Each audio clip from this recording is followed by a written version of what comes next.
Bonjour, bienvenue sur cette nouvelle séquence consacrée au licenciement pour motif personnel. Nous allons examiner plus particulièrement le licenciement disciplinaire dans l'objectif de comprendre ses particularités. Nous verrons, après une brève introduction, la nécessité d'un agissement fautif et ensuite le respect de la procédure de licenciement disciplinaire.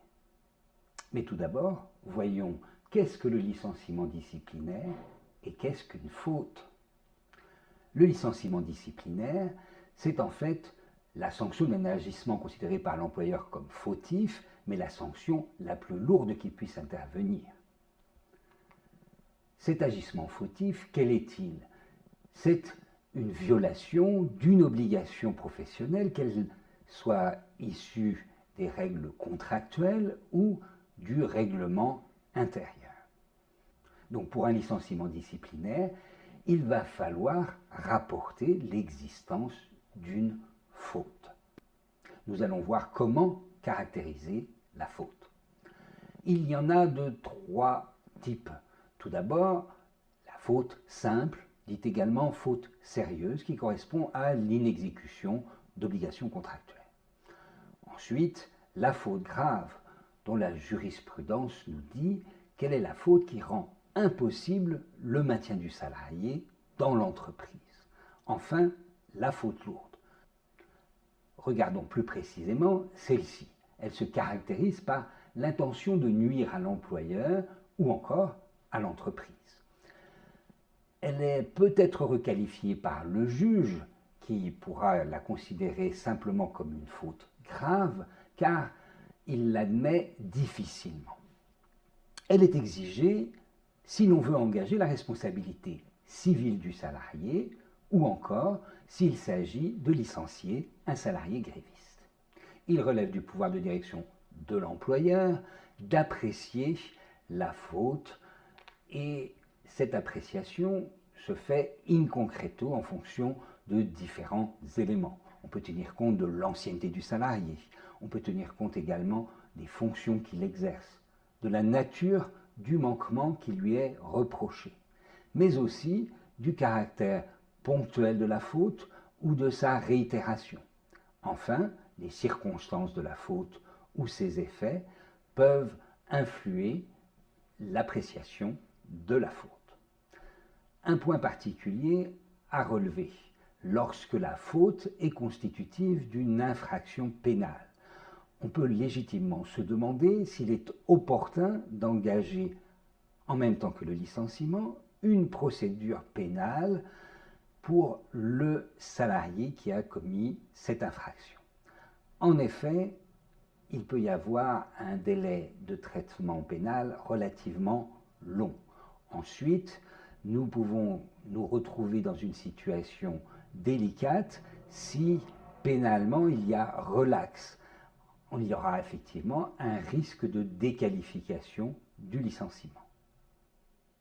En cas de contentieux, le rôle du juge est important. Il va, en effet, contrôler le degré de gravité des faits reprochés par rapport à la sanction choisie, étant donné qu'il faut que la sanction soit proportionnée aux faits reprochés. Le juge n'a pas la possibilité d'aggraver la sanction initialement choisie.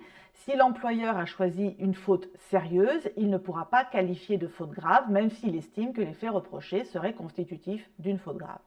En revanche, s'il ne peut pas aggraver la qualification initiale, il peut atténuer le degré de gravité de la faute. Ainsi, si la faute retenue était une faute grave, il pourra requalifier la faute en faute sérieuse s'il considère que les faits reprochés étaient moins graves que ceux envisagés par l'employeur. Pour bien comprendre le sens de la hiérarchie des fautes, prenons quelques exemples. La faute lourde, nous l'avons dit, suppose une intention de nuire à l'employeur ou à l'entreprise. Elle est rarement admise, néanmoins, des malversations financières peuvent être constitutives d'une faute lourde, de la même façon que des agressions, mais elle doit être volontaire et préméditée. La faute grave est plus facilement admise dans un certain nombre d'hypothèses, le harcèlement moral ou le harcèlement sexuel, les violences, qu'elles soient physiques ou verbales, le vol. Concernant l'insubordination, c'est-à-dire le fait de ne pas respecter les ordres donnés par l'employeur, cela dépendra des circonstances. Allons plus loin dans l'étude de la jurisprudence. Le contentieux en la matière est relativement abondant. Concernant les absences injustifiées ou répétées, la jurisprudence précise bien que tout dépend des circonstances pour savoir si cette absence est constitutive ou non d'une faute grave. Par exemple, une sortie non autorisée qui va désorganiser l'entreprise peut être une faute grave, de la même façon qu'une sortie qui n'a pas été autorisée alors que l'employeur l'a mis en garde contre un départ prématuré. En revanche, la jurisprudence a pu considérer que quitter son poste en raison d'un état de santé nécessitant d'aller voir un médecin n'est pas une faute grave. Aussi, après un décès d'un proche ou en cas de retrait du salarié, si ce retrait est justifié, il n'y a pas de faute grave. Il y a également beaucoup de jurisprudence lorsque la faute reprochée au salarié est aussi constitutive d'une infraction pénale. Harcèlement sexuel, qu'il soit... Oh zut, c'est parti. La jurisprudence est également abondante sur les fautes qui sont également constitutives d'infractions.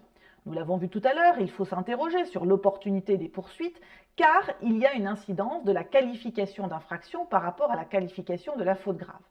Le harcèlement sexuel, s'il est établi de la même façon que le harcèlement moral, sont constitutifs de faute grave. Concernant les violences ou les injures envers l'employeur ou même à l'égard d'autres salariés peuvent être constitutifs d'une faute grave. La question s'est posée à l'égard d'une insulte qui avait été faite à l'encontre de l'employeur sur un compte privé, notamment en l'occurrence c'est un compte Facebook. La Cour de cassation dans cette affaire avait considéré qu'il n'y avait pas de faute grave puisque c'était un réseau privé.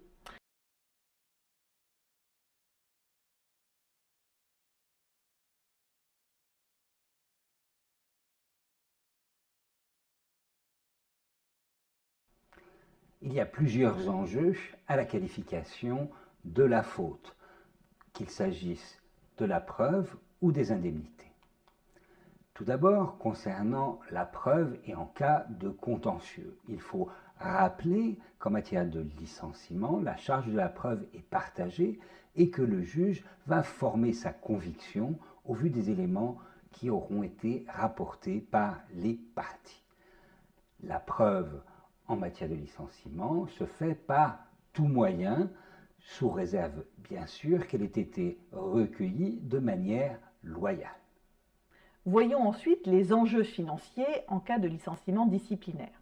Le salarié ne peut prétendre aux indemnités de licenciement, sauf dans le cas de la faute sérieuse. Par ailleurs, le salarié perd le droit au préavis, il n'a donc pas d'indemnité de préavis, sauf en cas de faute sérieuse. Inversement, dans tous les cas, le salarié perçoit les indemnités de congés payés, même en cas de faute lourde, suite à une QPC qui avait considéré que priver le salarié licencié pour faute lourde des congés payés était contraire au droit au repos.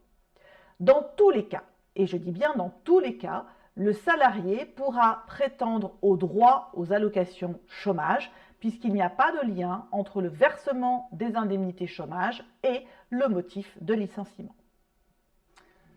Comme pour tout licenciement, le licenciement disciplinaire doit se faire en respectant une procédure.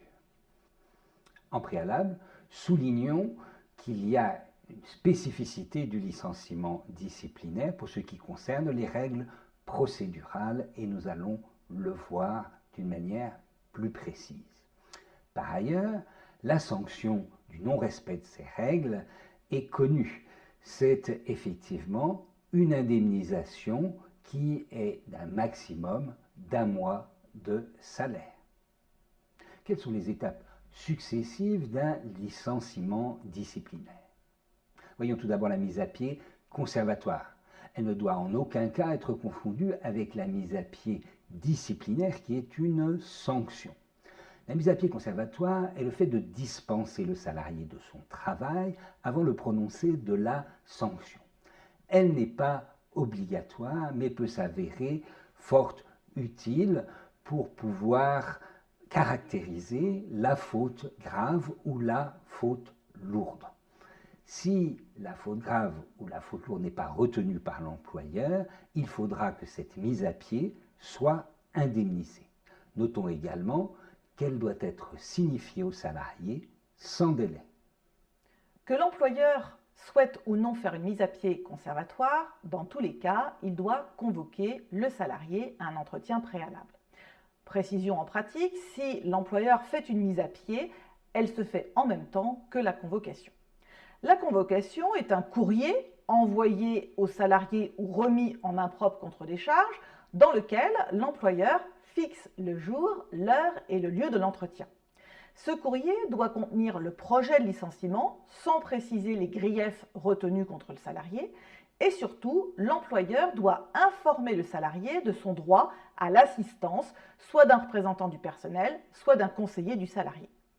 Ce courrier de convocation doit être envoyé en respectant un délai d'ordre public de 5 jours entre l'envoi du courrier et le déroulement de l'entretien. Si le courrier est envoyé en même temps que la mise à pied, il faudra envoyer le courrier très rapidement, sans délai par rapport à la mise à pied. Étape suivante, l'entretien préalable. Lors de cet entretien, l'employeur doit communiquer les griefs qu'il reproche au salarié et le salarié doit pouvoir s'expliquer, il doit pouvoir s'exprimer sans qu'on lui reproche ce qu'il pourrait dire lors de cet entretien. Rappelons que lors de cet entretien, le salarié peut se faire assister et la personne qui l'assiste pourra d'ailleurs faire un procès-verbal de ce qu'il s'est dit lors de l'entretien.